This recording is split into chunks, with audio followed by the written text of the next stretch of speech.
இந்த இந்த நூல் வெளியீட்டு விழாவிற்குள் இருக்கிற நுண்ணிய அரசியலை உடைச்சு பேசணும் அப்படின்னா ஒருவேளை நடவடிக்கை எடுக்கப்படுதுன்னு வைங்க, தொண்டர்கள் வந்து திருமாவளவன் அவர்களை முதல்வர் ஆக்கணும்னு தானே திரு ஆதவ் அவர்கள் பேசுறாரு, நியாயமான கருத்து தானே.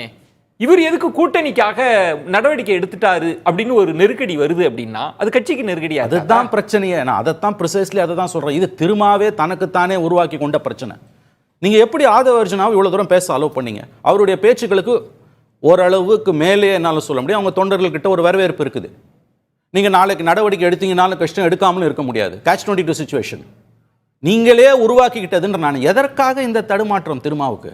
எல்லா விஷயத்திலும் அவர் ரொம்ப தெளிவா இருக்காருங்க. பட் இந்த விஷயத்துல கடந்த 5 மாசமா என்ன நடக்குது, இன்னைக்கு எங்க வந்து நின்று இருக்குது, அவங்க தான் முடிவு பண்ணணும். இதுக்கு மேல வந்து அவங்க அவரை வச்சுக்கிட்டு இருக்க முடியாது. வெளியில எடுத்து போட்டாங்க, அஃப்கோர்ஸ் கட்சியிலிருந்து நீக்கினாங்கனாலும் அவங்க அதற்கான ஒரு பொலிட்டிக்கல் பிரைஸ் கொடுக்க வேண்டியிருக்கு. இது முழுக்க முழுக்க விசிகா தனக்குத்தானே உருவாக்கி கொண்ட பிரச்சனை.